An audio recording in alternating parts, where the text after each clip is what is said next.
In today's video, I'm going to be sharing 8 daily sanity-saving habits for moms.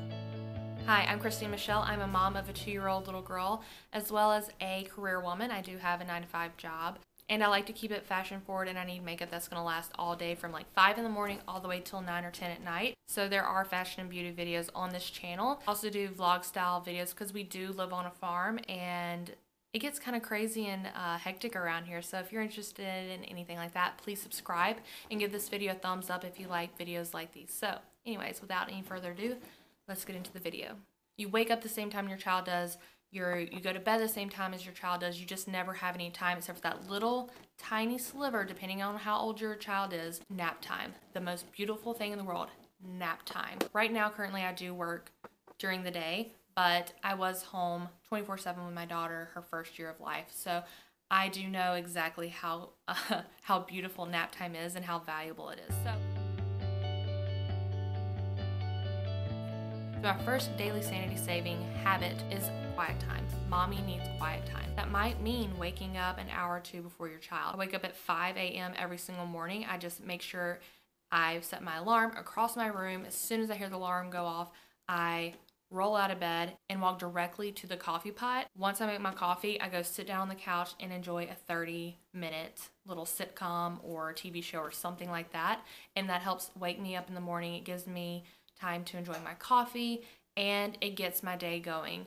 So doing that has really helped me with my hobbies, with getting extra work done, with making sure the house stays clean, with just overall me being overall happy, just having that little time carved out. Even though we love our babies and we want to be with them all the time because, let's face it, they're adorable and they're amazing. You know, you can't forget yourself too.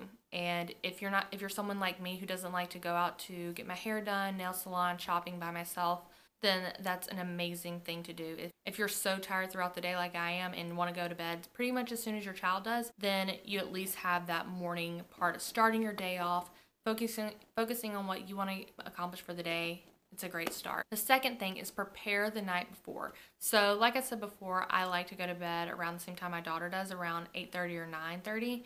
So generally when she's eating dinner, I'll start prepping for the next day. So lunches, if I need an outfit, or if I want something specifically clean, or if I have something else that I need to do, I'll always prepare the night before. So if I have a project due the next day, whether it's YouTube or my day job, I make sure that I stay up as long as I can and rough edit, rough draw up, rough prepare.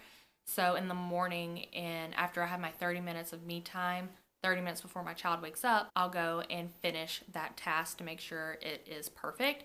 So if you have to tag team the night before and in the morning to get something done, then that's perfectly fine. I do find myself doing that quite often, honestly. If at all possible, do it the night before so you can have maybe a full hour of you time in the morning. Number 3. So one thing I think is really imperative is to do laundry every single day. I don't always do this because things happen in life and laundry's not the most important thing on my list. It just isn't. I can wear a dirty pair of jeans for a while and nobody will notice. So after my me time in the morning, I like to throw a load of laundry into the laundry machine. During the day, I get my husband to switch it over to the dryer, and then in the afternoon while my daughter's eating or right before I go to bed, I blindly just go ahead and fold all of the laundry and put it away. Not a big deal. It's just part of my routine and I try to keep it consistent. Like I said, if there's like a few days you skip and you just have to spend a whole Saturday doing laundry, you'll be like, oh my God, I need to get back on track the next week. So it'll get you back there. Number 4 is tidy as you go. So if you look at my house right now, I have not done that this week. This week has been very crazy for work as well as my YouTube and as well as on the farm. And cleaning and tidying has not been the number 1 goal for me. So what I tend to do to make it more efficient, if I know I'm headed to my bedroom, I'll grab, if I have makeup or any of my things out, I'll bring it in there. If I'm going to Parker's room to wake her up, I'll make sure I grab all of her laundry or her little things, her little toys or whatever, and bring it in there as I'm getting her out. So just keeping that in mind too. Don't make it too stressful. You're sitting there cooking dinner like, oh crap, pair of pants on the chair over there. I need to go out of my way to go get it and fold it and put it in your bedroom. It's just, don't go out of your way that way. Just do it as you go. Do it as you're walking by. Number 5, which is the most important, is just get on the floor and play with your kids. That can be so therapeutic just to see them smile, them crawling over you or laughing. You can tickle them or helping them build something or reading something to them. That can be very therapeutic and sanity saving because you know you're doing what's right for your child. So what if the dishes are dirty? So what if there's clothes everywhere? You're in the moment. Put down the dirty dish, go over there, get on the floor and play with your kids. And a lot of times too, my daughter, she'll come and grab me. She'll literally take my phone out of my hand, throw it, and jump in my lap to play. She has no problem telling me to get my stuff together and come play with it. So number 6, one thing that I've learned about learning how to be more grateful is not by writing it in a book, because I write it down, I close it, put it away, lose it, something, and it just doesn't work for me.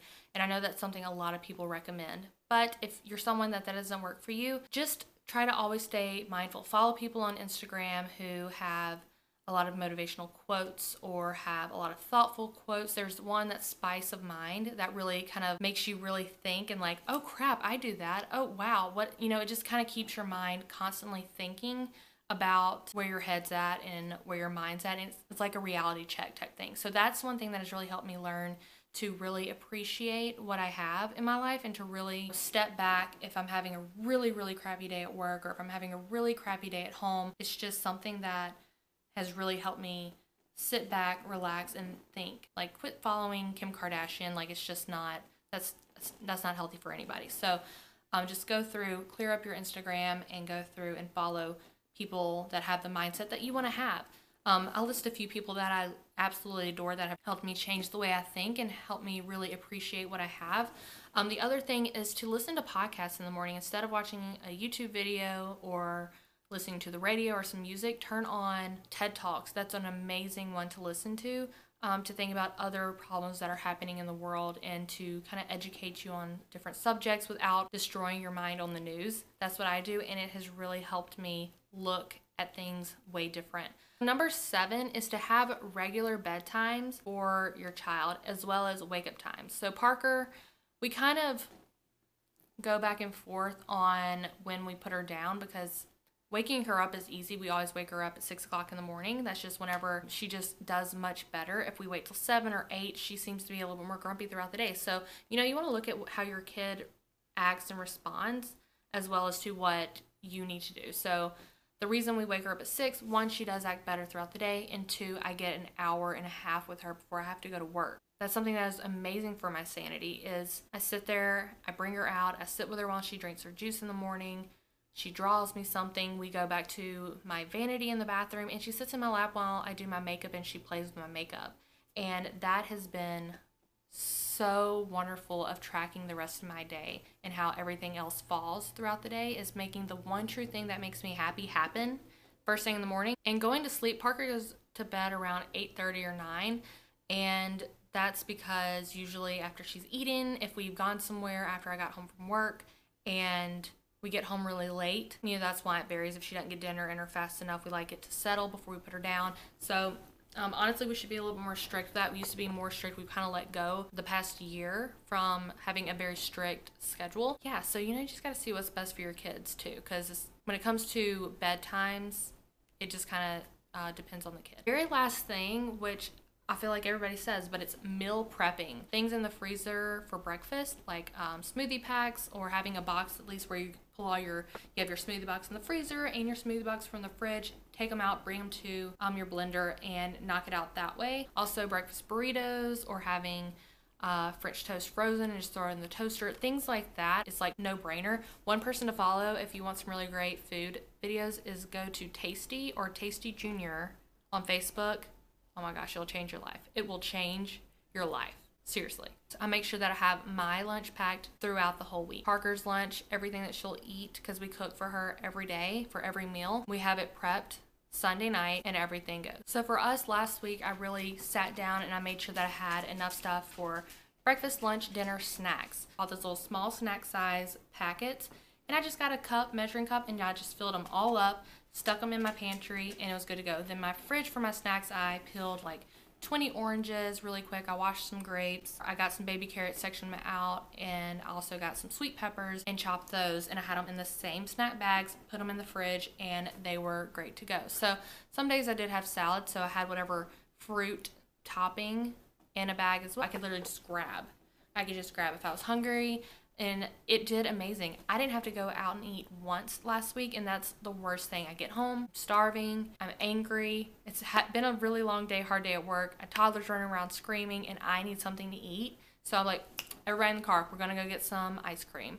So that's really saved us a lot of money this past week. Also, like I said before, I went ahead and assembled, I think I did about 10 breakfast burritos. I just cooked up some sausage, scrambled some eggs, threw it all in a tortilla, wrapped it, rolled it up in foil, labeled it, threw it in the freezer, and it all froze perfectly. It takes about 30 minutes to 45 minutes to heat up in the morning. So I just throw it in the oven and I just go about my morning like normal. Sunday night, we cooked a whole chicken in the crock pot and let it cook all night till Monday. My husband shredded it all up. So we had chicken if we want to make chicken enchiladas, chicken quesadillas, chicken pot pie, chicken and rice. We had enough chicken for the entire week. So that's pretty much it. Just find one protein that you can make work throughout the week. Have some vegetarian options in there so it's not just like chicken,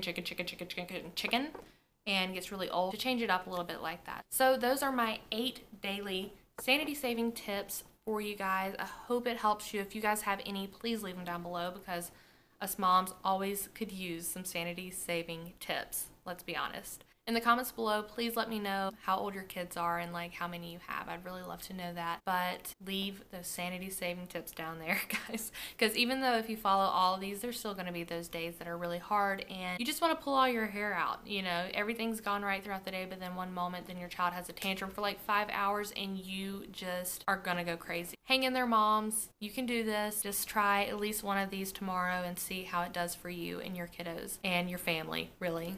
But anyways, thank you so much for watching. Thank you for taking the time out of your day to watch this.